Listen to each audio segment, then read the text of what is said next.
بسم اللہ الرحمن الرحیم. ناظرین السلام علیکم. میں ہوں آپ کا میزبان صابر شاکر. تازہ ترین خبروں، اطلاعات اور تبصروں کے ساتھ پاکستان کے حالات، واقعات اور سیاسی صورتحال کا لیتے ہیں جائزہ. آج ہے 26 اپریل اور اتوار کا دن. سب سے پہلے تو اسلام آباد کے مقیموں کو بہت بہت مبارکباد. راولپنڈی کے باسیوں کو مبارکباد کہ ان کے کاروبار کھلنے والے ہیں، مارکیٹس کھلنے والی ہیں، یونیورسٹی، تعلیمی ادارے سب کے سب کھلنے والے ہیں اور ان کی زندگیاں معمول پہ آنے والی ہیں. ان کا روزگار کھلنے والا ہے، میٹرو بس چلنے والی ہے، ٹریفک چلنے والی ہے. اور اسی طریقے سے جو اشیاء خوردنوش کی قلت تھی اور جن ٹرکوں کو، بسوں کو روکا ہوا تھا، بسوں کے اڈے بند تھے، ان سب کو کل سے کھول دیا جائے گا. سب سے پہلے تو اس بات کی مبارکباد آپ وصول کر لیں. اور دوسرا یہ کہ یہ سب کچھ کیوں کیا گیا تھا؟ یہ سب کچھ کیا گیا تھا ایران امریکہ مذاکرات کے لیے، جو کہ اسلام آباد ہونے تھے اور دوسرا دور تھا. اور ابھی اس بارے میں جو سب سے بڑے افسوسناک بات ہے، 2 ہفتے تک اسلام آباد کو بند رکھا گیا اور 2 ہفتے صرف مفروضے کی بنیاد پر بند رکھا گیا. ابھی کسی قسم کی ایران کی طرف سے یا امریکہ کی طرف سے کسی قسم کی کوئی میچور بات بھی نہیں ہوئی تھی اور ابھی تبادلہ خیال بھی نہیں ہوا تھا، ابھی ڈاکومنٹس کا تبادلہ بھی نہیں ہوا تھا، ابھی مطالبات اور تجاویز کی بات بھی نہیں ہوئی تھی اور کچھ بھی نہیں ہوا تھا. لیکن یہ کہا گیا کہ بس سب کچھ ہو جائے گا اور صدر ٹرمپ کو اس حد تک یقین دلایا گیا تھا کہ سر ہر بات ہو گئی ہے اور ایران ہمارے قابو میں ہے، سب چیزیں فائنل ہو گئی ہیں، بس آپ اپنے تیاری پکڑیں. اور صدر ٹرمپ نے بھی یہ یقین دہانی کر لی اور یہ یقین دہانی کروا دی کہ جناب بالکل ٹھیک ہے اور میں آؤں گا اور چند گھنٹے کے لیے آؤں گا. ہاں، میرے لیے ٹرافی تیار کریں اور اچھی سی ڈیل میرے لیے ایران کے ساتھ بنا کے رکھیں. یہ پس پردہ یہ سارے معاملات چل رہے تھے اور صدر ٹرمپ کو یقین دہانی کروا دی گئی تھی کہ جناب آپ فکر ہی نہ کریں. اس لیے امریکہ سے 6 جہاز جو ہیں وہ اترے نور خان ایئر بیس پہ. وہاں ان جہازوں میں سیکورٹی اور لاجسٹکس کے انتظامات تھے. امریکہ سے سیکورٹی بھی آ چکی تھی اور جو کہ وی آئی پی سیکورٹی ہوتی ہے. اسلام آباد ہوٹل کے 2 5 اسٹار ہوٹل سرینا اور میریٹ، ان کو مکمل طور پر خالی کروا لیا گیا تھا اور مکمل طور پر خالی کروا کے وہ حکومت کے کنٹرول میں تھے، بلکہ سیکورٹی فورسز کے کنٹرول میں تھے. ان کی چھان بین بھی کر لی گئی تھی اور ہر طرح سے سیکورٹی سے ان کو کلیئر کر دیا گیا تھا کہ جناب فکر نہ کریں. یہ سارے اتنے اعلیٰ پیمانے پر جو ہے تیاریاں کی گئی تھیں. تمام یونیورسٹی، تمام تعلیمی ادارے، مارکیٹس، ہر چیز بند کر دی گئی تھی. کرفیو کا سما تھا. ریڈ زون اور پھر ریڈ زون سے ملحقہ علاقے تھی، وہ بھی کرفیو والی حالت میں تھے. یہ سب کچھ کیا گیا تھا. یہ کیوں کیا گیا تھا؟ کیونکہ کل ہم نے دیکھا کہ ایران کے وزیر خارجہ وہ آتے ہیں اسلام آباد میں اور ان کو آرمی چیف وصول کرتے ہیں، 1 دن گزارتے ہیں، ان کی ملاقات ہوتی ہے شہباز شریف صاحب سے. لیکن اصل جو ان کے بات چیت ہوتی ہے وہ ہوتی ہے راولپنڈی میں اور GHQ میں. ان کی ملاقات ہوتی ہے اور ان کے ساتھ تفصیلی نشست ہوتی ہے. تفصیلی نشست کے بعد ان کو رام کرنے کی کوشش کی جاتی ہے. اور اس سے پہلے ہی، حالانکہ کل پہلی دفعہ ہوا اور کل جب ایران کے وزیر خارجہ دن گزار چکے اور انہوں نے کہا، اور وہ ایران سے نور خان ایئر بیس سے جب وہ مسقط عمان کی طرف روانہ ہوئے تو اس وقت انہوں نے کہا کہ میرا دورہ مکمل ہوا اور ایران کی طرف سے کہا گیا کہ ہم نے اپنے مطالبات کی فہرست جو ہے وہ حوالے کر دی ہے پاکستان کے، اور پاکستان سے مراد ہے field marshal general Asim Munir صاحب سے، ان کے حوالے کر دی. اور اس وقت پتہ چلا کہ کچھ طے ہی نہیں ہوا تھا، کیونکہ ایران کی طرف سے جب یہ کہا گیا کہ ہم نے فہرست دے دی ہے، اس کا مطلب یہ تھا کہ یہ بات ابھی شروع ہوئی ہے. تو وہ مطالبات کی جو فہرست ہے، مطالبات جو ہیں وہ بھجوائے گئے وائٹ ہاؤس. اور جب وائٹ ہاؤس گئے اور وائٹ ہاؤس کے بعد ہی جب انہوں نے دیکھا کہ اس میں تو ہمارے مطلب کی کوئی چیز ہی نہیں ہے، اور صدر ٹرمپ نے جو وزٹ طے شدہ تھا، اناؤنس کر دیا گیا تھا کہ وٹکوف اور صدر کے داماد جو ہیں وہ پاکستان آئیں گے، اور باقاعدہ طور پر انہوں نے فاکس نیوز جو ان کا بہت پسندیدہ ہے ان کو بتا دیا تھا کہ جناب وہ آ رہے ہیں، تو اس کا مطلب ہے وہ آ رہے ہیں. تو یہ سارے کے سارے انتظامات بھی کر لیے گئے تھے. لیکن جب بات چیت ہوئی اور ایران نے کوئی بھی ان کی چکنی چپڑی باتوں میں نہیں آئے اور وہ اپنی بات پر قائم رہے، اور ان کو رہنا چاہیے، ہر ملک کو اپنے قومی سلامتی، قومی مفاد پہ ہی بات کرنی چاہیے، پاکستان کو بھی یہ کرنی چاہیے. لیکن پاکستان کے حکمرانوں کو یہ عادت نہیں ہے، اس لیے انہوں نے کہا جیسے ہم فلیکسیبل ہیں اور جیسے ہم ڈونلڈ لو کے ایک گریڈ 20 کے افسر پہ ہم اپنی حکومتی تختہ ہی الٹ دیتے ہیں حکومت کا اور تلپٹ کر دیتے ہیں اور معیشت کو برباد کر دیتے ہیں، آئین کو توڑ دیتے ہیں، اسی طریقے سے ایران بھی یہ کر دے گا. لیکن ایران نے ایسا نہیں کیا. اور جب وہ مطالبات پہنچے اعلیٰ حکام تک، وائٹ ہاؤس، تو انہوں نے فوری طور پر صدر ٹرمپ نے دورہ منسوخ کر دیا اور انہوں نے بہت ہی ناگواری کا اظہار بھی کیا. انہوں نے کہا نہیں معلوم کہ ان کے ساتھ یہ کون ہے، ان میں سے اتھارٹی کس کے پاس ہے اور میں نے کس سے بات کرنی ہے. انہوں نے کہا میں نے اپنے نمائندوں کا اسلام آباد پاکستان جا کر ایرانیوں سے ملاقات کا دورہ منسوخ کر دیا ہے. سفر میں بہت زیادہ وقت ضائع ہو رہا تھا اور کام بھی بہت زیادہ ہے. اس کے علاوہ ان کی قیادت کے اندر شدید اختلافات اور کنفیوژن ہے. کسی کو نہیں معلوم اصل میں قیادت کون کر رہا ہے، حتیٰ کہ انہیں خود بھی نہیں معلوم. اور ویسے بھی ہمارے پاس تمام کارڈز ہیں اور ان کے پاس کچھ بھی نہیں. اگر وہ بات کرنا چاہتے ہیں تو بس انہیں کال کرنی ہوگی اور ہمارے جانے کی ضرورت نہیں ہے. پھر ایک اور موقع پہ انہوں نے کہا کہ ہمیں کہا گیا کہ آپ آ جائیں اور منگل کو ملاقات ہوگی. صدر ٹرمپ کو یہ کہا گیا کہ آپ آ جائیں، منگل کو آپ کی ملاقات ہو جائے گی ایران کے وفد کے ساتھ. تو صدر ٹرمپ نے کہا کہ بھئی میرے وفد کے پاس اتنا وقت نہیں ہے کہ میں وہ کسی اہل غیر سے یا کسی اور سے ملاقاتیں کرتے پھریں، اتنا سارا سفر بھی طے کریں اور طے کرنے کے بعد آپ کہیں کہ منگل کو ملاقات ہوگی تو اور اس دوران کسی اور سے مل لیں گے. تو معاملہ بڑا سادہ سا ہے جی. معاملہ یہ ہے کہ جو باتیں ہمیں سمجھ آ رہی ہیں کیا واشنگٹن کو سمجھ نہیں آ رہی، کیا وائٹ ہاؤس کو سمجھ نہیں آ رہی، کیا ایران کو سمجھ نہیں آ رہی.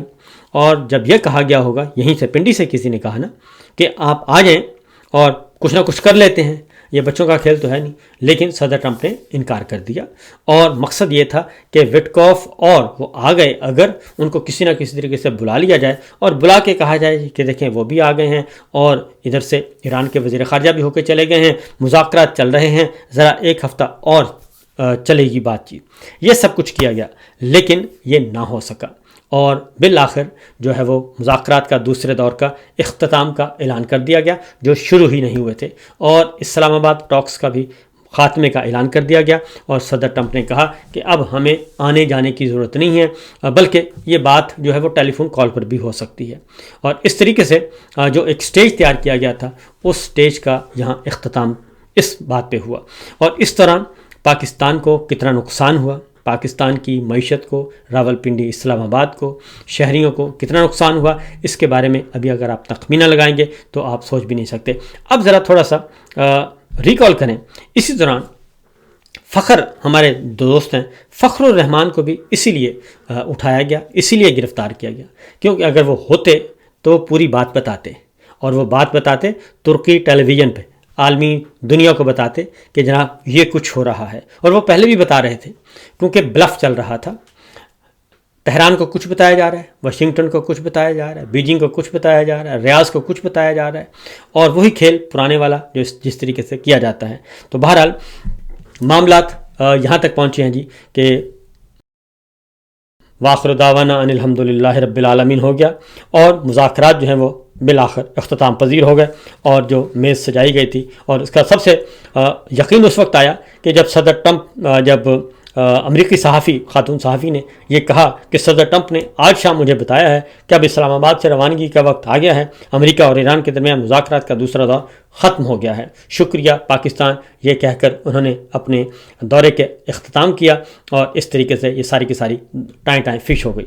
اب آتے ہیں ذرا یہ سب کچھ کیوں کیا گیا تھا.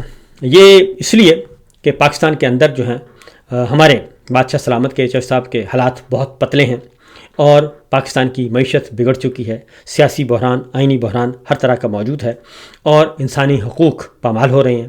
اقوام متحدہ چارج شیٹ کر چکا ہے اور اسی طریقے سے سوالات اٹھ رہے ہیں.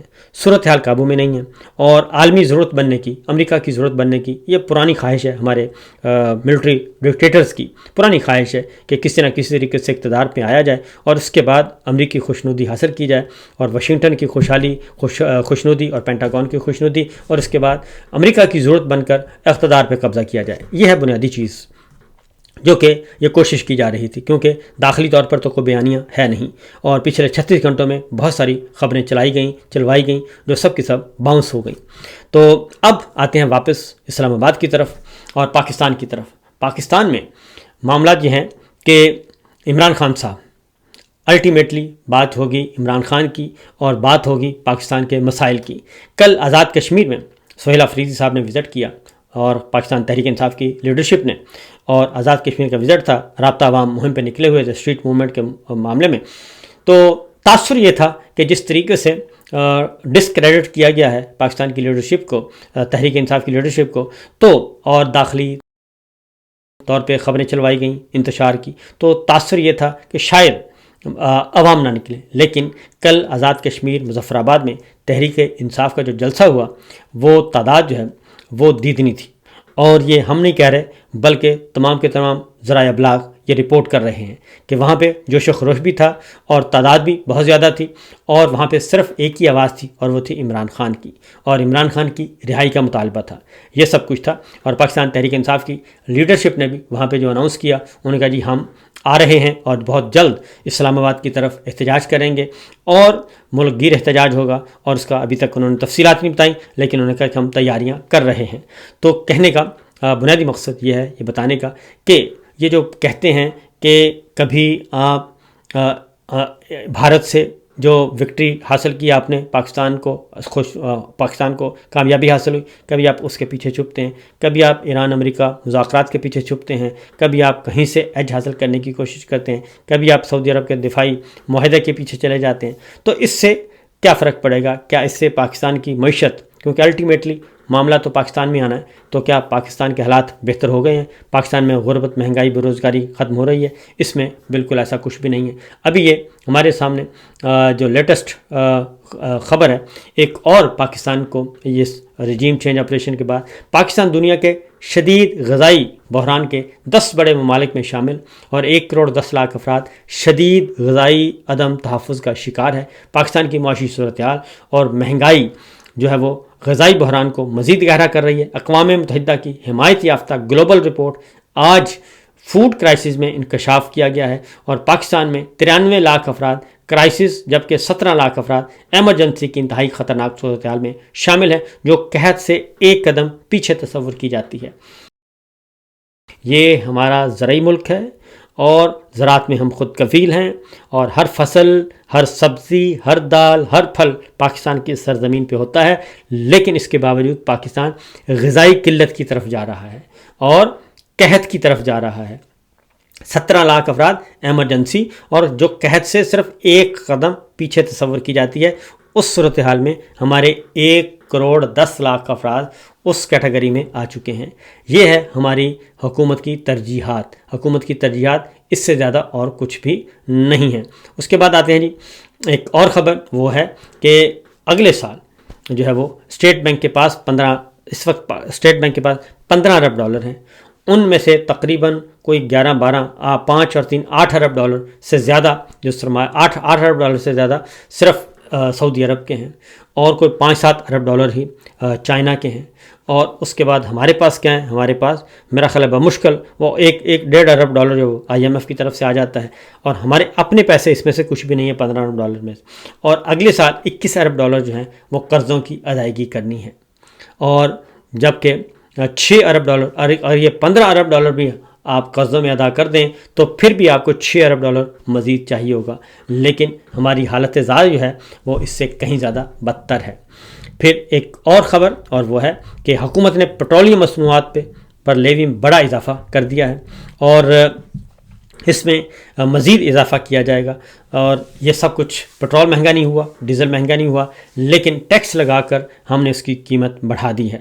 تو ہم قرضوں پہ چل رہے ہیں، اور یہ سب کچھ کیوں ہو رہا ہے؟ یہ سب کچھ اس لیے ہو رہا ہے، اب تو جو سرکار سے جڑے ہوئے انتہائی مستند اور معتبر صحافی ہیں وہ بھی لکھنا شروع ہو گئے ہیں، وہ بھی بولنا شروع ہو گئے ہیں کہ جناب والا یہ جو رجیم چینج آپریشن آپ نے کیا تھا، اور یہ جو تبدیلی لے کر آئے تھے، اور یہ 2 خاندانوں کو آپ نے مسلط کیا، ان 2 خاندانوں کو مسلط کر کے، الیکشن چوری کر کے، ظلم کر کے، اور پاکستان کے شہریوں کو جیلوں میں ڈال کے، جھوٹے مقدمات درج کر کے، صحافیوں کو، سیاسی کارکنان کو، وکلا کو، خواتین کو، آپ کو کتنے نفلوں کا ثواب ملا؟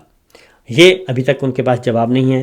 تو جواب یہی ہے کہ جب آپ اپنے ذاتی اقتدار، اختیار اور عہدے کے پیچھے پڑ جائیں اور لگے رہیں تو پھر یہی کچھ ہوتا ہے، پھر کامیابی حاصل نہیں ہوتی، صرف آپ اپنے ذات کو بچاتے ہیں۔ تو بہرحال جی فی الوقت اتنا ہی۔ اب ایک اور لالی پاپ دیا جا رہا ہے کہ ایران کے وزیر خارجہ جو ہیں وہ واپسی پہ پاکستان آئیں گے۔